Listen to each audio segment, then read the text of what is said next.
Hey, I know what'll cheer you up. Welcome to the Bright Ideas Podcast, where we let proven experts help you to find the next bright idea to implement in your business today. And now, here's your host, Trent Dyrsmid. This is unbelievable. Its true force has never been fully understood.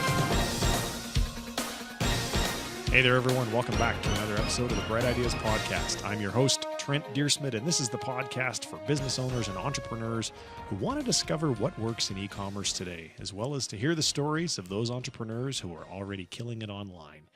So regardless of where your business is at today, you will find each episode is going to be jam-packed with actionable gold nuggets from proven entrepreneurs that you can implement in your business today. And speaking of gold nuggets, if you're new to the Bright Ideas tribe, be sure and check out my new daily video series. It's called The Daily Nugget, and you can find it at Brightideas.co. In each one of these videos, you'll see me answering questions from my audience, as well as to give you a look over my shoulder as my team and I grow our business from our current run rate of around $2 million a year to our goal of $10 million. In today's episode, I am joined by an e-commerce entrepreneur by the name of Mike Jackness, also one of the co-hosts of the eComCrew podcast. Mike is a serial entrepreneur who's been working in the e-commerce space for the past 4 years. He's launched multiple seven-figure e-commerce brands and is on target to do 8 figures in 2018 with his e-commerce conglomerate. He also runs the eCommerce Crew blog and podcast. During our discussion, which is one of the very best I have ever recorded on the topic of e-commerce, we talked about the strategies that Mike has used for niche selection, product testing, advertising, lead generation, sourcing, and launching products on Amazon. So when you listen to this episode, make sure you've got a pen and paper ready to take notes, or if you're going to listen to it on the move, probably you should listen to it twice because it's got just that many golden nuggets in it. You are absolutely going to love it, I promise. So please join me in welcoming Mike to the show. Michael, welcome to the show. It's good to have you here. Thanks so much. It's great to be on. So we're going to talk about all sorts of things to do with e-commerce today. Before we get into that, for the folks who aren't yet familiar with you or maybe your podcast, the eComCrew, let's start with that. Who are you and what do you do? Yeah, so eComCrew is a podcast that we started on about a couple of years ago now, and the blog started a year before that. But I realized early on as we were doing e-commerce that we were doing some unique things, and I had done affiliate marketing and blogging and stuff before, so I thought this would be a good way to document our journey. There was no real plan in place when we first started. I was just like, let's just document what we're doing, and it's kind of evolved from there, and now it's the fastest growing e-com podcast on iTunes, which is pretty cool. Excellent. So let's dive into e-commerce itself. Biggest challenge for anyone when they start is, and people just get analysis paralysis when they get to this, is niche selection. Have you taken a product specific approach or a niche market specific approach? Yeah, so this has kind of evolved for us. When we first got started, I didn't really have a plan, as I kind of mentioned. It was just, let's just sell e-commerce stuff and we'll figure it out from there. Yep. We've been doing that now for over 4 years, so we've definitely refined this. And the definitive answer for us is definitely having a niche approach and developing brands and not just selling a bunch of disparate products. We find that having a brand and having products that work well together feeds off of each other, and people that will buy a widget A will also potentially buy widget B and C. Even if it's a small percentage, what we've noticed is it doesn't take a lot to move the needle, especially when selling on Amazon. Even if only something like 5% of people buy 2 products from you, it makes a big difference in the long run. Indeed, it does. So you mentioned brands. Do you have more than one brand or just one? We have 4 brands actually now. We started way back when with treadmill.com, and which we've since sold. That was our dropship business when we first were getting into it. Didn't realize what the heck we were doing. Yeah. And when we sold that, we purchased icewraps.com. So we got into the hot and cold therapy space, and that's when we developed our first private label stuff and now our first branded products. And that evolved into our next brand, which was Color It, which is our kind of our flagship brand around here. It's the first brand that we did from the ground up from scratch. But we've run out of products for that. So we're running out of products. And we knew that years ago we were going to kind of hit the end of the rainbow. So we also now developed a brand called Wild Baby. and tactical, which are much deeper spaces because we don't want to run out of products to develop. So it's interesting that you've taken an approach where the various brands that you sell don't necessarily appeal to the same buyers. So you've got very different markets that you're selling to.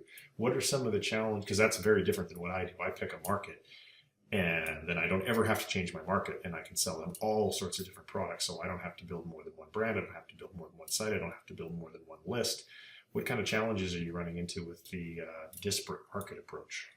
Yeah, all that, right? I mean, I wish it was all in one big market. Like I said, it just kind of worked out that way. We purchased icewraps.com and weren't really thinking about all that stuff. This was 4 years ago, and just didn't really know better. It was a site that we bought off of Biz Buy Sell, and then when we started Color It, we didn't think about the market depth. We were thinking about the types of products we wanted to sell, something that was small, light, easy to ship, wasn't breakable in shipping. People were passionate about it, and all these different types of things.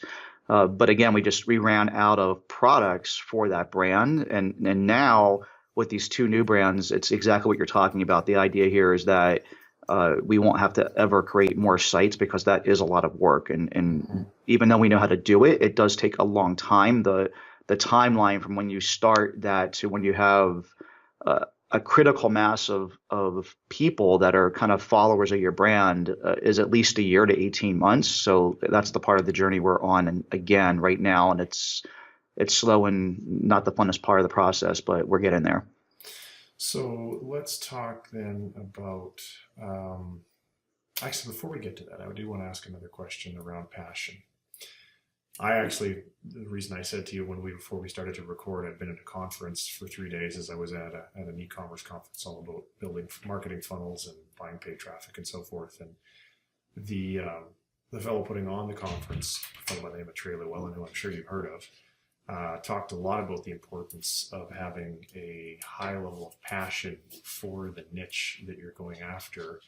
How important do you think that is? At this point, I think it's critical. As you can kind of see the journey that we went on from treadmill, which people could be the least passionate about ever, like they're actually anti-passionate about having to exercise, right? It's boring products with ice wraps. I mean, people are never going to tell their friends about how they stuck something in the freezer and it got cold. That's not really that revolutionary. But Color It, on the other hand, does have that passion component, and we knew that going into it. And the reason that the passion component is important, I'm sure you've heard the cliche saying that there's nothing more powerful than word-of-mouth advertising, and that's the reason why. I mean, you want to be putting yourself in the best position to succeed, and having a product that is in a niche that people are passionate about will help them naturally want to talk about it, naturally want to leave a higher percentage review rate. They'll naturally comment on Facebook posts. They will naturally want to actually click through a Facebook post. They will it'll work better with influencers. There's all these things that really are important when it comes to passion. And the other thing that's important is there's probably a direct correlation of a Facebook audience for you to advertise to. So again, with something like ice packs, there isn't going to be an interest in things that get cold, but there is an interest in coloring. And for baby, there is an interest of mothers who for newborns, or mothers with kids for this age range, or for tactical people that are into camping, hunting, fishing, survivalism. These are all niches or interests within Facebook that I think are very important when you're advertising your product, and you have to have something people are passionate about for that to kind of connect and those ads to work. So sorry for the long-winded explanation there, but that's kind of the thing that we kind of fallen on at this point. So how important is it, do you think, for you to have a passion for the niches that you select? I think that's less important. I do think it's important. I mean, I wish there was something that I personally was like ultra passionate about that we were selling. My passion like legitimately comes from like developing the products and seeing the reviews and making people happy. That's just one of the things that I naturally gravitate towards. So for us, I mean, we work on developing 5-star products, things that people really love, that you read the comments and you're almost like misty-eyed when people are just like saying like these really positive things about you. That's where I get my passion from. I mean, unfortunately, the things that I have the most interest in, which would be like tennis and scuba diving, those are two things that are really hard to develop products around, like a deep market around. Now, I do like hiking and backpacking, so that's something that we're kind of getting off of tactical.com and our new tactical brand, which we haven't announced the name of it yet, but it's been cool developing some products for that I will personally use in my own hobby life. But I don't know that it's ultra important. I think that it's a major plus. Like if you can figure something out that you do like and you can do that first, it is definitely a major plus, but not required. Okay. So the most recent brand that you were launching is in the tactical space, correct? Yep. Okay, so that's kind of a blend between survivalist and campers. Would you agree? And just anything outdoors. Yeah. Yeah. Okay. So you decided you're going to go into that niche. First of all, why did you? Again, there's lots of niches. Why did you pick that one? What were some of the reasons? And then, so answer that, and then we'll get into how did you actually start to select and test products. But let's go with the why first. So the answer is going to be something you're not expecting at all. Okay. Back in the day, I was an online poker affiliate marketer. That was like how I kind of got my start in running my own business and leaving my full-time gig in 2004. And when we left doing that in 2010, my wife and I bought an RV. We were kind of RVing around the country. And one thing I was really into was buying domain names as investments and going to use them as an affiliate marketing approach.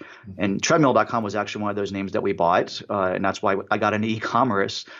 Tactical.com was another one of the names that we had purchased way back when. So that's kind of how we've gotten into this. Yeah. So it was a name that we bought back in 2010.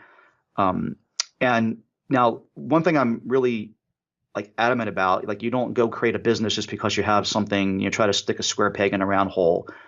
It was like the perfect timing. Like I really do believe in the tactical niche. It fits every single thing I want to check off. And it just happened to be like one of these things that was at the right place at the right time. So our approach is to use tactical.com as a blog about the tactical space. We're not going to sell anything under that brand name. It's not a good brand name. It's not a good e-commerce brand name. You tell someone like, what's your product? Tactical. Well, like that doesn't quite work.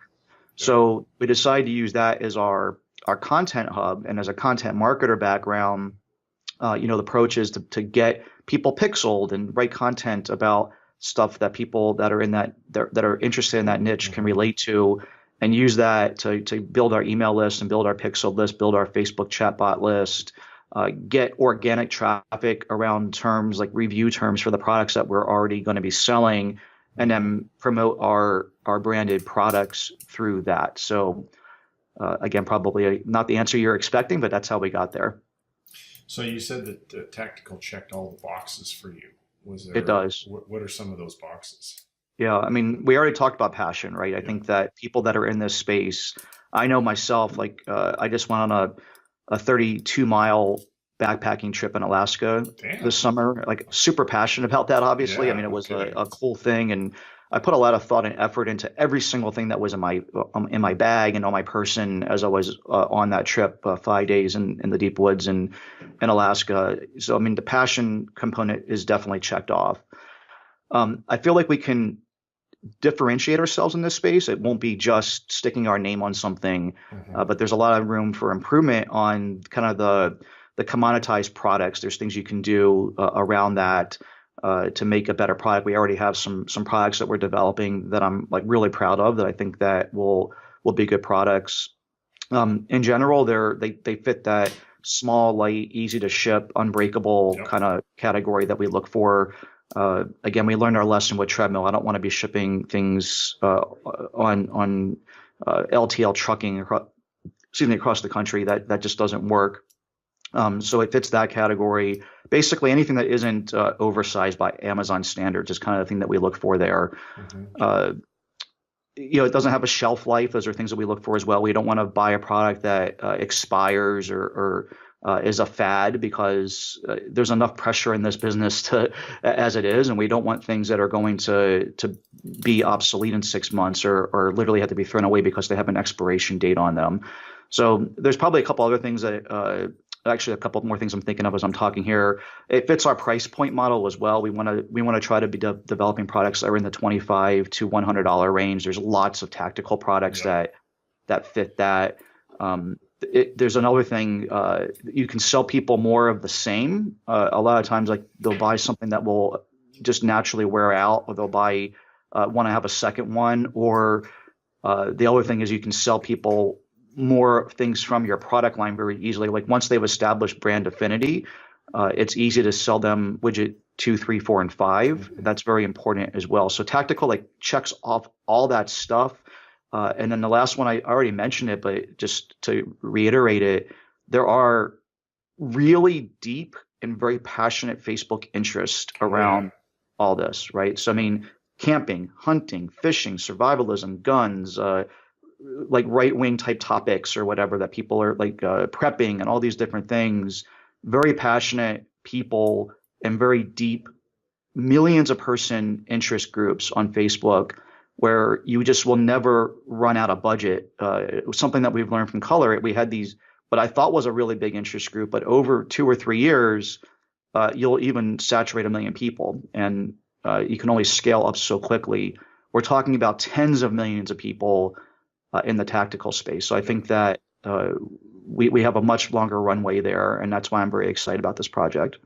It's actually a niche that I did some preliminary testing in between, because I was thinking I'm not going into that niche, and I built a Facebook page that now has 10,000 fans, a backcountry camping page. If buying that is of interest, we can talk about that afterwards if you want that audience. Yeah, definitely something I could be interested in. Because I'm way more of a motorhead. I'm going down the motorsports road. Nice. Yes. So another passionate industry, right? That's another really good one. Car guys. Cars, dirt bikes, UTVs, 4x4s, anything basically that has wheels and a motor is something that people are very passionate about. And if you look at that market, for example, the average age of a guy that buys a Ford Mustang is 50, and his average income is $81,000 a year. 41% of that market makes over $100,000 a year. 65% of them went to college. 63% of them are married. The ones that aren't married are having a midlife crisis and want to get a girlfriend, so they're buying a car or they're buying stuff for their car. It's something that I've lived for years. I mean, I've been a car guy. I am a car guy, so I understand the language, the jargon, the words, the communities, etc.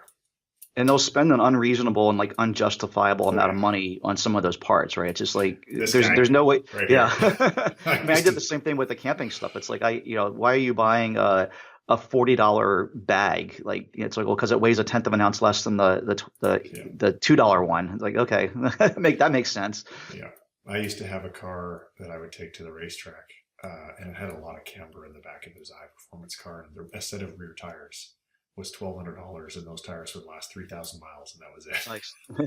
But they smoked good. That wasn't even from burning them out. It was just there was so much camber in the cars that the inside portion of the contact zone was very, very narrow, and so it would wear them out. But you had to have that camber if you wanted to have grip on the racetrack. Makes sense. Anyway, I digress. All right, so you've picked your niche, you've got your reasons, a very methodical approach, which I am a fan of because my brain works in very much the same way as yours. So, okay, I'm going to do tactical, but now what am I going to sell? Because, there's a lot of stuff. And I ran a bunch of tests too, and happy to share the results of what I did. And I'm interested to compare this approach to you. So the reason I built the Facebook page was that I seeded it with content. I used Buffer, so there's all sorts of content and articles that I'm curating, and I was getting lots of engagement. And then I wanted to every once in a while seed in a homegrown type post that had a product link to Amazon, because as you know from Amazon affiliate system, you get all the data on everything that they buy over the next 24 hours. So that was one method that I was trying to acquire data. And then the other thing that I was doing was I built a landing page, a free plus shipping page, and it had 6 different products on it. One of them was a paracord bracelet. There was a headlamp. There was a pair of flashlights. There was a camping hammock. There was a pocket chainsaw, and there was a LED tent lantern and fan. And so I spent a bunch of money driving traffic to that. I used something called Mouseflow, because I didn't want to have to fulfill any of these orders using arbitrage and take a loss, but I still needed to see a checkout. So I didn't hook the order forms up to a payment processor. So when the user would try and check out, which many of them did, they would just get, oh, card declined. And then I put mouse flow on it so that I was able to literally get, I think I got over 500 recordings where you can watch the person's mouse. You can see how they're scrolling, where they're hanging out, whether they're on mobile, whether they're on desktop, as you would watch them fill in their information, hit the submit button and so forth. And then you can aggregate that data and you can break it down and analyze it and so forth. And I did that because I wanted to figure out, okay, so for my very first product, which of these 6, and they were all 6 of these, by the way, sold like crazy on Amazon, lots of reviews. Mm-hmm. Which of these 6 would be the most promising? And the data spoke very clearly to the triple light headlamp was the product that people most wanted to get. Now there's one area where the data was maybe a little dirty because you've got this landing page with 6 products on it.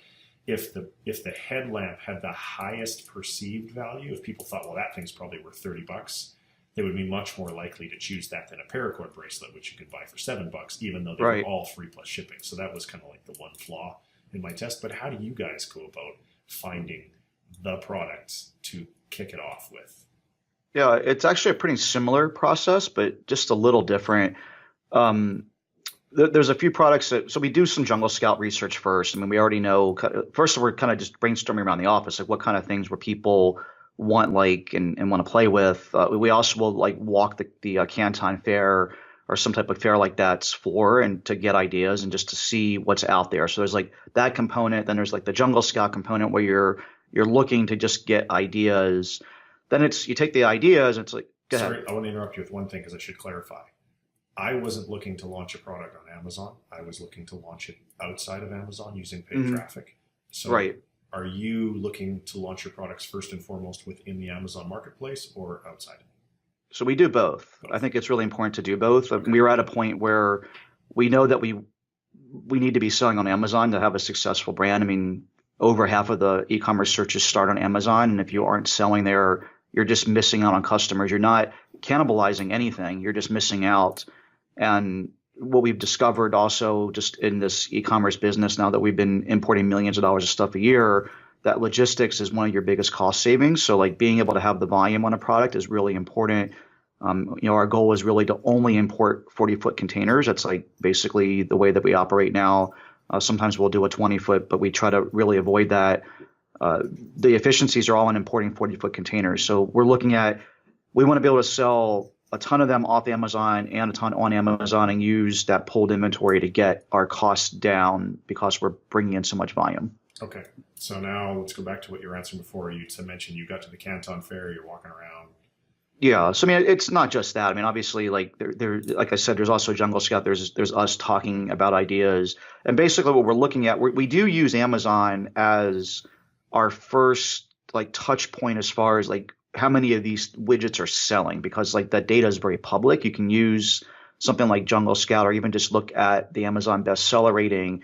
And like you said, you can look on Amazon and you can tell that there's a ton of those triple headlamps being sold. It's actually funny that we're talking about this exact niche because we know a lot about it now since we're getting into it. And I've actually looked at all 6 of those products that you mentioned, and a couple of them we're in the process of developing right now because we know that there's a high volume in sales. Mm-hmm.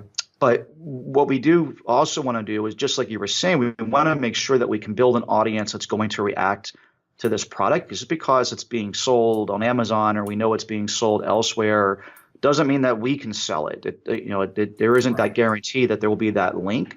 So between having tactical.com and that's really kind of the crux of it. So we're using tactical.com as the catalyst. We have this content site that's there now that has a breadth of content, and we'll run contests for a product that we decide we want to do. Let's just say it's that headlamp for instance. So sure. Our thesis is we want to develop this headlamp. Can we actually sell headlamps? We take it a little bit further than what you did. We actually do sell them the headlamp, even though we don't have any headlamps yet, and we use AliExpress to fulfill it. So our step-by-step process for doing this is A, identify the product. B, we'll run a contest giving that product away. Mm-hmm. So we'll do a daily contest giveaway. Those contests the reason we do that is the conversion rate in the list building part through Facebook is just way cheaper. We've been able to, over doing this over a couple of years now, been able to split test. Is it easier to give away products as a method of getting email addresses, knowing they're going to be slightly lower value because these are kind of freebie hunters? Or do you try to build a list by just sending them to a landing page like you were talking about and just trying to sell them a free plus shipping offer as the top of funnel? And for us, definitively, the better way has been to do the contest first and then go for the free plus shipping offer. So we build our list. We run a contest giving the product away every day. Again, we're just picking something that closely matches what we want to develop that off of AliExpress that we can fulfill very cheaply.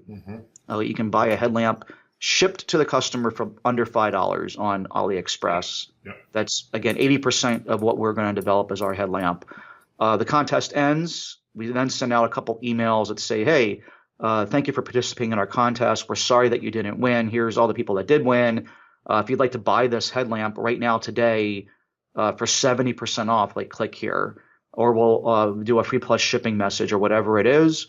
Then we do it through ClickFunnels. We'll do a ClickFunnels, just simple ClickFunnels sales page, and try to sell them that headlamp at some lower price and just see if our list that we built will actually purchase that product. And then if we get a good enough conversion rate, we know at that point that we can develop that product and do the same thing in the future with that same process, with that same targeting, and also then use that same list we've already built and get enough sales to get the thing rolling, get the momentum that we need to kind of kickstart that product. The other thing that we'll do when they do purchase the product, we then offer them upsells. ClickFunnels is really good at offering upsells. So the first upsell is more of the same. So we try to sell them another headlamp, and then we'll sell them like products just to see, again, if those will react. So it might be those other 5 products. It could be the flashlight, the paracord bracelet, the hammock, and just see if we can do some cross-selling. And all those transactions are profitable. We actually build in a little bit of profit into that model, so we aren't losing money, because we don't want to do all this and actually lose money for our efforts. So that's the process we have as of right now. So a couple of very interesting things, especially given what I just did over the last 3 days. I want to dive a little deeper into the contest, which we'll do in a second. Sure. Do you call, and then after that, we're going to talk about, do you call any of the customers? And if you don't, just say no now. We don't need to go into it. We do not call anybody. We've actually turned off phone support as of this month. We've stopped doing phone calls. Interesting. Okay. Yeah. And are you familiar with something called V-curve pricing? You actually broke up there, but I don't think so. Okay. So what did you say that one more time? I got a little bit of. Yeah. Are you familiar with V-curve? And you may be familiar with it by a V-curve, different name. But basically, so let's talk about that first, and then we'll go back into the contest. So what is working very well for the fellow? I was in a room for 45 days with everyone who had a fairly successful e-commerce business. And what was common was, so when you're on that offer and they say, hey, get this one thing free, you can do an order bump on ClickFunnels, or on the order page itself, when they go to page 2 to check out, let's say that a unit is $10. So the way V-curve pricing works is, you want to buy 1, it's 10. You want to buy 2, it's 20. But if you want to buy 3, it's only $22.50. Mm-hmm. If you want to buy 4, it's 40. 5 is 50, and then 10, they get another big discount. 70% of buyers buy 3. 30% of buyers buy 1 because of that perceived, I'm getting a discount, and especially on products where, like a headlamp, I want more. I've got probably like 6 headlamps in my house. They're all over the place. They're in the RV, they're in the tent, they're in the house, and they're everywhere. Are people going to buy more than 1? Hell yeah, absolutely they are. So did you do something like that, but you just didn't call it a V curve, or have you not tested that? So we did, and it's an interesting. I haven't heard it called a V curve, but we didn't do it exactly like that. On ClickFunnels, there's a way to have like that little checkbox on the order form, like buy another one for basically a discounted price. So it's not the 3, but it would be 2. So it's basically like, and most people do take up the majority are buying 2. And then we also, after the purchase, we offer them another one, right? So it's like it's more of the same one more time, and then the other order bumps for other items as well. Okay. So try. All you do is you go to the product section of your order form and create 10 products. They're all the same. It's 1 unit, it's 2 units, it's 3 units, it's 4 units. Try that. See how that works. Yeah, definitely going to give that a try. Yeah. So contests, I want to dive a little bit into this. So how do these work? You got to run an ad, you got to get traffic. Yep. Like, just walk me through the process. Yeah. So we started our first contest in January 2015. So we've been doing this, for a while now. Okay. It's been really interesting, like how well it's worked. When it was actually, I decided to do it on January 1st, 2015. I was like sitting at home, like a little bit hungover, like around 2 o'clock in the afternoon, and there wasn't a lot going on because just like as an entrepreneur, you're not used to not going in an office and for things to be quiet. And I was just sitting there, my mind was ticking, and I'm like, I want to run contests. Like I've heard other people doing these things, so I'm like, let me just do some Google searching on how to even do this. And the first thing we did was for Color It. We gave away a set of colored pencils every day for the month of January. And the thing that blew me away is just how many sales we end up getting out of this. Because what ends up happening is you're advertising something, and it's just something I've learned now over the last like 3 years of doing this. You're advertising something that's a very low friction point. That's really important on Facebook. I actually just spoke at an event about this exact subject of having to really understand the difference between intention-based advertising and interruption-based advertising. Like when you're advertising on Facebook, it's interruption advertising. Someone is walking down the street about to get hit by a car, or they're like on the bus on the way to work or whatever. They're not focused on Facebook really. They're just kind of looking at their friends' pictures or trying to get a diversion of their life. And this is all happening very, very quickly. And if you're just trying to sell them a set of colored pencils, they're going to just go right by your ad and never think twice. But the friction point for something like a contest, where just like enter here quickly to have a chance to win these, is a much simpler conversion. And once you have them converted at that level, then you can market to them over a very long period of time, over multiple devices and multiple touch points and multiple moods and multiple value in their bank account or whatever, because people live paycheck to paycheck. So sometimes they have a little bit more money than other times. And so it's worked incredibly well for us to be able to build our list. We're getting people on our email list. We're getting them pixeled so we can advertise to them again. We're getting them now to do that also through Facebook chat bots and getting them on that list and doing the contest through there as the first touch point so we can have them on that list. And I call that the trifecta. You have like all three of these things. And now again, over a very long period of time, you have the opportunity to market to them relatively basically for free. Like once you have them on your list, there's very low cost of continuing to market to them. And the surprising thing now looking back over multiple years is, again, like looking at how many people convert very quickly into a customer. They didn't win the contest, but they're hearing about your brand and you're marketing to them within a couple of days. And they're like, oh, that's neat. This Color brand's pretty cool. Like I'm interested in this. And some of them don't convert for 6 to 9 months later. You might get them on a Valentine's Day sale 9 months later, or a Christmas sale, or they finally they're like, you've beaten them down and they're gonna finally buy your product because they've always intended to, but you just never quite got them at the right time. I mean, this is the reason why like McDonald's and Coca-Cola and all these massive companies are constantly running ads and they're in front of your face, because it takes multiple touch points and multiple times of people seeing your brand for it to finally click and resonate sometimes before they actually make a purchase.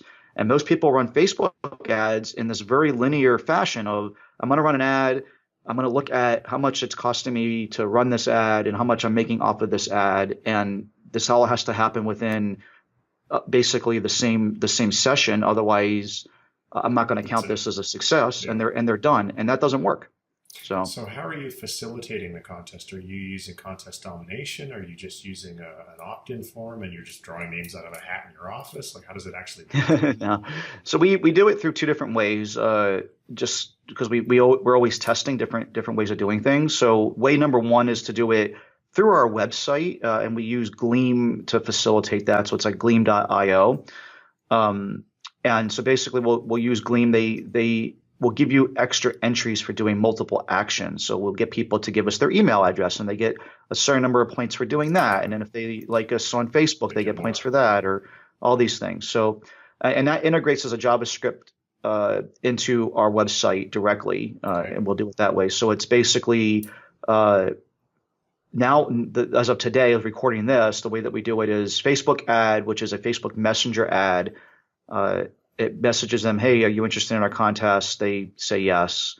Then we give them the link to our page. Now we got them immediately on our bot, and then they go to the page where we're hosting this contest, and then they sign up, and now we have them pixeled, and we have their email address. We get all three things done, and then we send a bunch of emails as a follow up to all that. So that's method one. And sorry, go ahead. Sorry, for that to work, they already have to be a bot subscriber, right? No. So the ad we don't do the comment anything anymore because Facebook stopped that, where you like type yes in the comments or type win in the comments or whatever to enter. We don't do that. So it's a messenger ad that's directing them to Facebook Messenger. And with ManyChat, you can do a JSON growth tool to allow. So when they click on send message, it sends that, like when they click that, it pops up a Facebook message immediately and says, like, thank you for your interest in entering our contest. Please click here.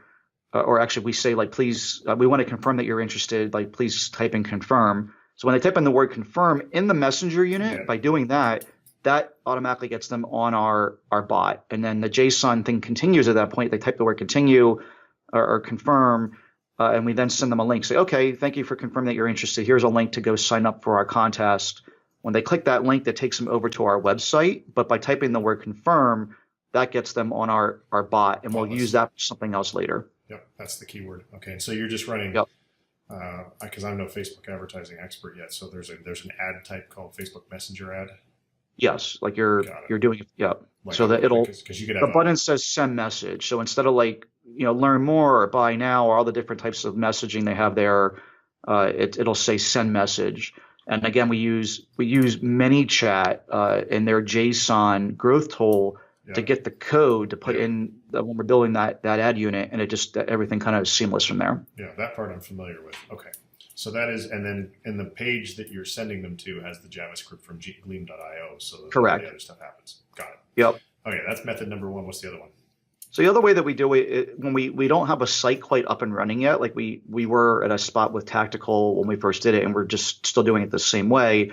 But if you're trying to build a brand or do this testing that you were talking about, where you don't quite have a brand yet, you're just kind of in your thesis stage, like you were when you were doing your 6 free plus shipping offers. We do it through ClickFunnels, and we don't do it with Gleam. Then we use another software called UpViral, and I forgot the exact reason why we couldn't use Gleam in that instance, but we were using UpViral. I think it's because it may have a native ClickFunnels integration. I'm trying to remember. It's been over a year since I set that up, and I'm trying to remember there was some little reason that stopped me from being able to use Gleam in that instance, and I have to go back and remember what that was now. Okay. Thanks for all the detail. I'm sure the audience, as well as myself, greatly appreciates that. No problem. All right. If I can learn how to type here to make some notes. So there will be show notes, folks. I don't know the episode number yet, so I will record that in the beginning in post-production. Nice. All right. So you get some data. So you run these contests, and now you got subscribers. You got people who are pixeled. You can retarget them. Because you mentioned the 40-foot containers. So are you saying that you get enough data to go, all right, I'm going to buy enough of these things to fill a 40-foot container? Yeah, almost always. I know it sounds crazy, but very few things that we're ordering, we order less than a container even as our first order. Ballsy. Yeah, it's been working. I mean, the problem is that what was happening over and over again, when we were first getting started, and actually it wasn't even when we were getting started, we were I would say midway through our journey compared to today's timeline. And it was happening over and over again. We were running out of product every time. And you mentioned the Amazon component. Amazon's really unforgiving when you run out of something. Yeah. So it's gotten to the point now where we're just like, you know what, like we don't want to run out. We know the consequences of running out. You only get one chance to really kind of do this. And, let's say you're operating at a 90% success rate. Even if I had to take one container out of 10 and throw it in the trash can, it's still well worth it. In fact, if we were operating at a 60% success rate, it would still be be worthwhile. If I had to take 4 containers and throw them in a trash can, we aren't at that level, but we're definitely operating at a 90% plus success rate on that. And as I said, there's other components to this that I keep in mind from day one. Like, I don't want a fad product, something that's going to expire. So like if I bring in headlamps and it for some reason it's a miserable failure and it takes me 2 to 3 years to unload them, I'm still going to get rid of them. Like, it's not like I'm never going to sell them. I can always lower my price, put them on eBay, put them on Groupon, whatever tactic I want to do, and I will sell them. Like, even if it is something that does take a longer time. Well, yeah, go ahead. How much savings? So let's use the headlamp example. Let's say that I'm going to order 500 headlamps. What are they on Alibaba? Like maybe $5 each. I don't remember off the top of my head, but we'll say it's $5, unless you know the number off the top of your head. Let's just say $5. That's fine. I mean, whatever, a widget's $5, whatever it is. So I'm going to order 500 of these things, and I'm going to airship them over, versus a container, a 40-foot container. Yeah. How much capital do you have? I want two-part question. One, how much is a 40-foot container of headlamps going to cost? And then 2, how much is the percentage savings per unit? Yeah. Because it better be huge. Yeah, it is huge. Headlamps not probably the best example because you can put a ton of headlamps in a 40-foot container. I mean, tens of thousands of them. Yeah, that's probably something we would opt to do a 20-foot container of. Okay. Just because of that. Like, I mean, or we would consolidate headlamps with other things. Like, we don't typically order just one thing from a manufacturer like that and put it, so we'll consolidate 3, 4, 5 items into a 40-foot container. Okay. The air shipping is deadly to an e-commerce business. So let's start right there. I mean, to airship something is going to cost you 8 to 10 times more than having it in a 40-foot container. And a 40-foot container total cost is about $500 more than a 20-foot container. So like just to double your space, you're only going to spend about $500 more, maybe $700 at peak time. Shipping rates are commoditized like coffee beans or soybeans or whatever. Yeah. So the prices go up and down depending on supply and demand. But typically it's about $500 more to bring a 40-foot container in versus a 20-foot container. There's a lot of fixed cost with bringing in shipments into the United States. You have like paperwork fee, port congestion fee, this tax and this thing or whatever. Like there's like, you look at your invoice for inbound shipping, most of it's like fixed one-time costs. Whether you're bringing in one pallet or a full container, it's the same. Those parts are the same pricing. The part that varies is how much space you're using in the container. So like whether you're doing LCL, less than a container load, a 20-foot container or a 40-foot container, those prices relative to the total value of your order, again, it's a small difference. So that's where you get all of your savings is in the shipping process. It's typically not like this dramatically lower price from the manufacturer. Like the manufacturer, they all run on pretty small margins in China. Okay. So you're not going to get like the thing for half the price because you're ordering a full container. It will be cheaper. It could be 25, 50 cents less if you're talking about a $5 item. Typically it's 10% less, 15% less. So 50 cents on a $5 item is pretty typical. And we bring those containers in with the intention of selling through them in 4 to 6 months. So we have to know that we're going to, and that's why we need that Amazon component as well as our offsite sales, because we need to make sure that we're going to, because we don't want dead inventory, because that's another deadly sin of e-commerce because it blocks up your cash flow. Yep. So it's like all these moving parts. It's a very complex problem. In fact, it's such a complex problem that we have now we have an open job right now posting for a logistics person, someone who's like a supply chain manager, because as we're heading towards $10 million this year, this has become a very important component of our business. Saving money in supply chain, having as little inventory in stock as possible, something without running out of it, having that timing down as perfect as possible, storing as much of that container as we possibly can at our 3PL and not putting it into Amazon because Amazon storage is much more expensive. Now that we're getting into international sales and selling on Amazon Canada, UK, and the Eurozone, having all that inventory in the right spot at the right time, planning for seasonal spikes and things like tactical summers like much higher. holidays are very, very important. Prime Day is very important.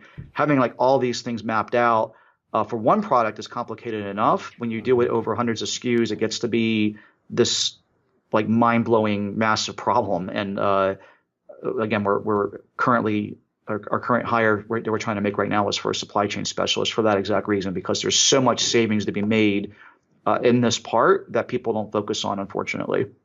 So you mentioned a figure of $10 million. I assume that's somewhere in the vicinity of what you're doing in annual revenue.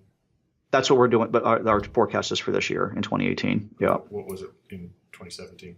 5 million. Okay. So we've been doubling every year. Significant increase. What percentage of that is in Amazon versus outside of Amazon? So we're 2/3 Amazon, 1/3 off. And we'd like to get that back to 50-50. It just Amazon last year kind of ran away a little bit, because I think this is why I think it's important to be on Amazon. Like, they are just this 800-pound gorilla that continues to grow. And again, we know that we're not cannibalizing our sales by being on Amazon. What we've actually been able to determine is that our sales lift goes up because people that you advertise to on Facebook for off Amazon sales will naturally just type in that brand name on Amazon just to see if it's available. Yeah. And you're going to have a higher conversion rate on Amazon than you ever will on your own website. I mean, like, our conversion rate typically hovers between 2 and 4% on our own websites.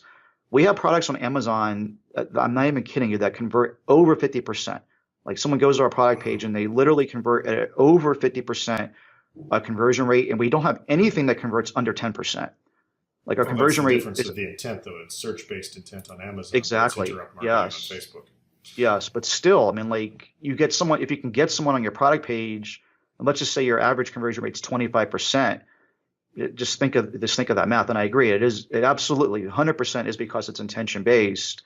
But someone's making that search on Amazon. They're going to buy something that day, right then and there on Amazon. They are never going to come look for you on your own site. You're losing that sale if you aren't there. And because of like the whole supply chain thing I just talked about, like all these things together, like solve this complex problem for us that we know that we have to be on Amazon selling, basically.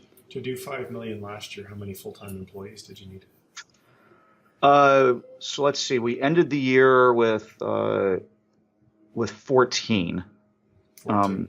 Yeah. Okay. So it'd be it was 5 in this office and 9 in the Philippines. Okay. We're probably going to double that this year. So basically, people in the Philippines are what, $500 a month on average? Our average over there is about $650. $650. Okay, yeah, so nice. $600 to $650 okay. Plus the 13th month. We take really good care of them. I mean, we actually, I don't know why people don't get this, but like for some reason, it seems like because there's these cheaper labor type people to be had compared to salaries here. That is seems to be a right by people in first world countries to just like treat them like crap. Yeah, so they, I don't know what that comes from. I mean, we give them the same benefits that we have here. They work Philippine hours. We don't make them work overnight shift. They get the 13th month pay, which is Philippines custom. In December, they get an extra month pay.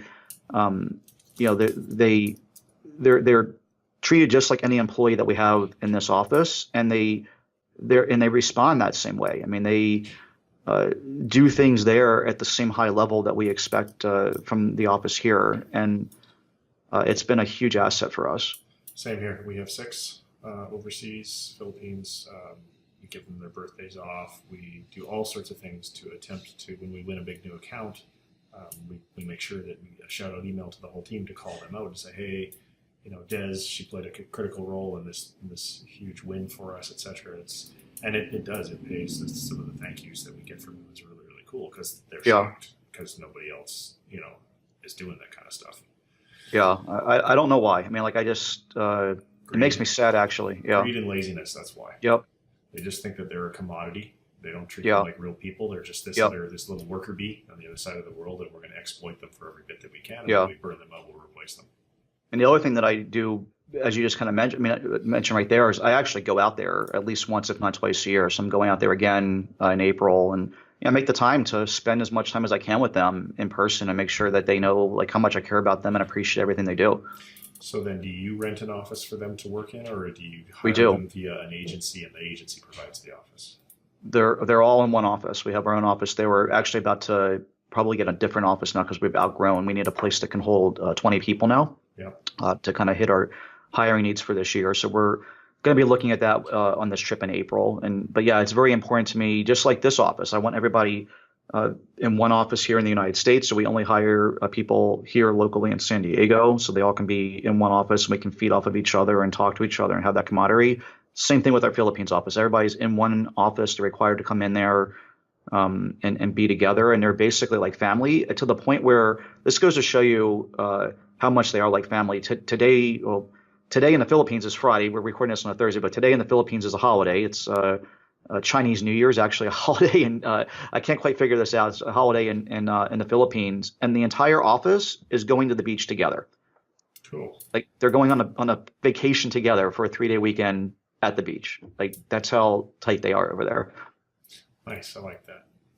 So at $5 million in revenue last year, with the infrastructure that you have, were you able to achieve a pre-tax net operating income of over 10% or under? It was under. Yeah. Okay. Yeah. So, there's a lot of inefficiencies with fast-growing businesses, and this is something that we've had to accept early on. We definitely turned a profit. It was over 5%, I can tell you that. It was just a little bit under 10. We know we can hit 10. We actually know we can hit 15.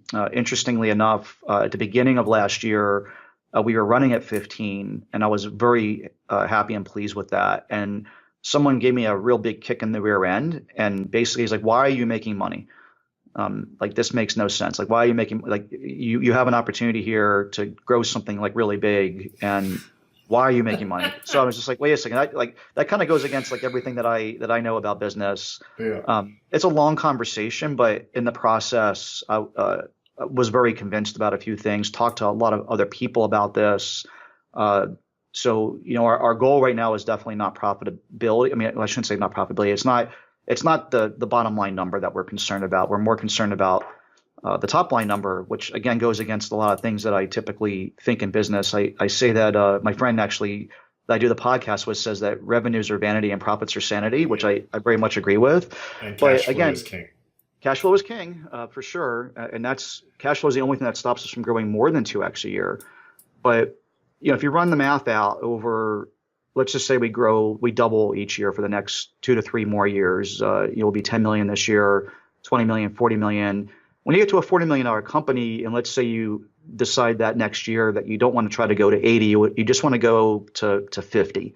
Like you're going to slow the brakes down just a little bit and now focus on profitability. It's way, way easier to take a profitability shift than a growth shift, because the growth part takes 6 to 12 months to really get going.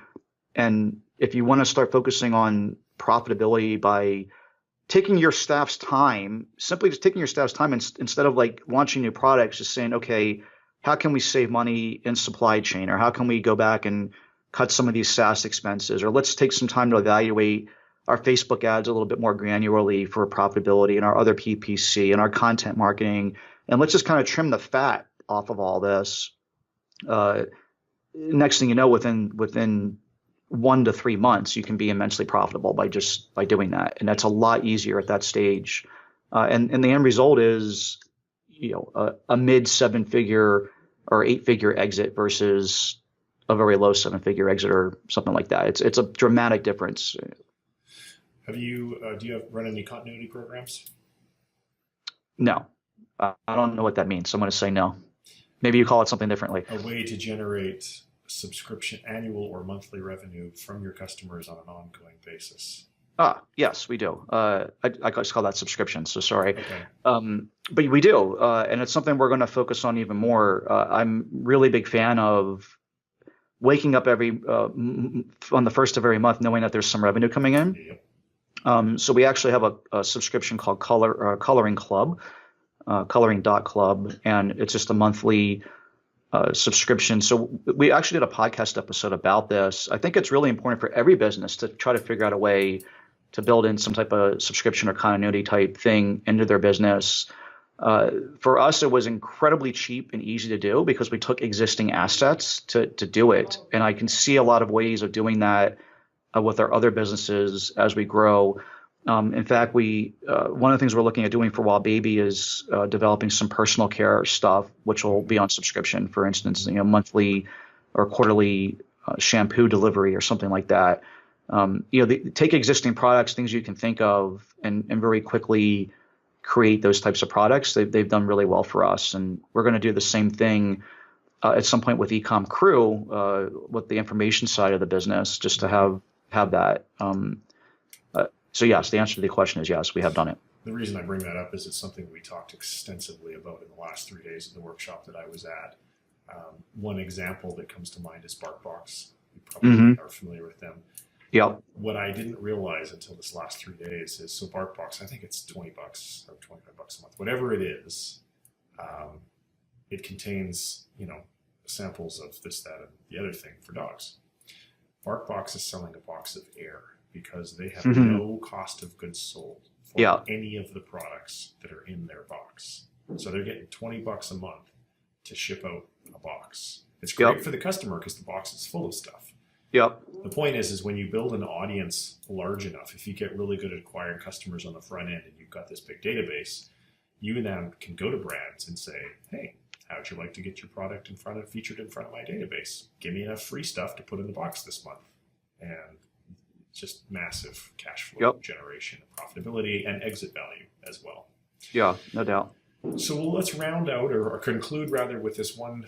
It's not a small question. It might take a little while to answer. Obviously, if you're selling on Amazon and you're creating products, you got to launch them. And that is not an easy thing to do. Or at least I don't think it's an easy thing to do. And now that Amazon has taken away incentivized reviews, it's a little bit harder. So can you walk us through the process that you have used in the last year to launch some of your successful products? Yeah. I'm actually, it will take me a minute to kind of get through this, but I'm really proud of what we've done here. It's actually, I'm a really big self-critic. It's hard for me to be impressed with myself, but this is one thing that I don't know, I'm proud of what we've been able to achieve here, because we've been able to figure out a way to do this without doing anything black hat. And I feel like the reason I'm proud of myself is that I feel like I finally learned my lesson. It took 3 or 4 times of getting smacked around really badly, mostly by Google. It's a very similar situation. You're trying to optimize for ranking number 1 for something, and you go out and get some dirty links or do some kind of gray hat or black hat strategies because everyone else is doing them, and you feel like you have to follow. And it's, I got sucked into that with Amazon. I quite frankly was doing the same thing where I'd give away a product for free on Snagshout or one of those types of platforms in exchange for a review. And I tell you what, there's never been easier money in e-commerce than that period. It was so easy to launch a product. It was actually comically easy to just do that. You give away 10, 20 units a day for the first 3 to 4 weeks, get your sales velocity going, get a bunch of initial 5-star reviews because people were almost always leaving a 5-star review. And next thing you know, you had a successful product, and that was just a part of your launch cost. That was rolled up into your launch cost, and it was that simple. The day that Amazon basically lowered the boom hammer on that process was the day that I was like, you know what, I can't get into the next trick or the next hack that everyone's going to come up with. I have to figure out a way to do this long term that will not be black hat in any way. I don't want to give away any products. I don't want to use any coupon codes. I don't want to do anything that some data analyst at Amazon could write one SQL query and my account gets swept in with all the other people they're going to ban that day. Because I think that that's going to happen. I really see that there being a day of reckoning. There's already been a lot of people that have had their accounts suspended on Amazon. When I was a $1 million seller and had one employee, I didn't really care that much. There wasn't that much at stake. Now I have, 15, 20 other people, others' lives at stake with this, including our own personal fortune, basically. And so I look at it from that perspective. So now that I've laid the groundwork, sorry for getting verbose here, but now that I've laid the groundwork, this is what we kind of came up with. And basically, there's a reason why we're doing all the things we've already talked about. There's a reason why we're running contests, and there's a reason why we put out lots of content, and we work on building our list and doing the things you were talking about what we both talked about with the free plus shipping offers and doing things to get people to test products, because a part of what we'll do with this launch process is just market to our list. That's like all we do. So we basically have this like bang, bang, bang kind of thing that happens, which is we get all of our product into Amazon. So like there's enough in there to support the throughput. We put a start selling date in the future. So it doesn't just start selling the day that the stuff shows up in FBA. The day that we do decide to launch the listing, it's like a perfect listing. It's got like a really refined title. It has like super high quality photography, infographics, all the enhanced brand content. It's like a really prime listing. So like we can get the highest conversion rate possible. We enroll in the early reviewer program and do like all these things that we can like on Amazon. The off Amazon Vine, the early reviewer program? No, it's actually a separate program. It's not Vine. What's it called? The early reviewer program. Okay. It's you have to be a brand registered to be able to use it, but it's under advertising and then early reviewer program. It allows you to get your first 5 reviews relatively easy compared to everything else. What we've learned over the last year plus is that Amazon basically uses like a rolling moving average of sales to kind of determine your ranking. It's all about conversion rate. So it's a rolling average that they're using of conversion rate and your sales velocity over, let's say, a 90-day period. So if you launch a product in mediocrity and you let it kind of like, the way that we used to do it, like, oh, we'll just get it up there. Like, we'll just we got the thing in. We'll worry about the photos later. We'll do the enhanced brand content later. We'll make this better later. We'll make that better later. Whatever it might be, we'll advertise it later. You end up developing this baseline of sales that is much lower than your potential. Yeah. And it's very hard to get out of that rut. If you're a statistics or math guy, let's just say you're selling 1 widget per day, each day on average over 90 days. And now you're like, now's the time I'm going to try to fix this. Now's the time I'm going to make this better. And you sell 10 one day and 10 the next day and 10 the next day, or 100 in one day, whatever it might be. The day that you're trying to fix this and you kind of like blow your ammunition at that point, your rolling average is still like 1.2. Like you've done nothing to like to change the statistics from an Amazon perspective. So if you launch a product and your rolling average can only be comprised of the first 14 days of sales and you've done a really good job from day one, you'll continue to have that momentum. So we know that like how critical it is to like launch a product with a bang. So that's basically what we do. And so like the day that we turn this thing on, PPC is cranked up as high as it can possibly be. We've already done all the keyword research we possibly can do. We're keeping a very close eye on our listing. We're running Facebook ads to the product off of Amazon. We're emailing our list and doing, and we've obviously worked really hard to develop this really passionate group of people around our products. And everything that we've launched this year has been a #1 new bestseller, every product. So we launched a product, not necessarily the bestseller in the category, but we always have like that new #1 bestseller tag, which helps you get even more momentum because that tag really helps. And then some of those products go on to be eventually actually bestsellers in their category, which is very difficult to do. But we end up with a very successful product because of this. And that's why we order a full container, because like we don't want to run out and we know we're going to have sales. Work's wasted if you do.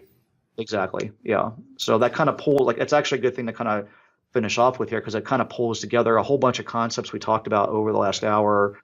And you can now see why like we're ordering that volume on day one. And we before we order that product, we're putting a lot of thought into like what is the product going to be and all the details about the product, trying to make sure that it legitimately is a 5-star product. Like, I mean, would I rate this thing 5 stars? Like being honest with myself. And, I look at some of our early products and I would say, this is a piece of crap. I would rate it 1 or 2 stars. Like, I don't even know why, like I would be pissed if I bought it versus the things that we've developed over the last couple of years, where we're taking things much more seriously and taking that approach of, our goal is to make people happy and be passionate about our products.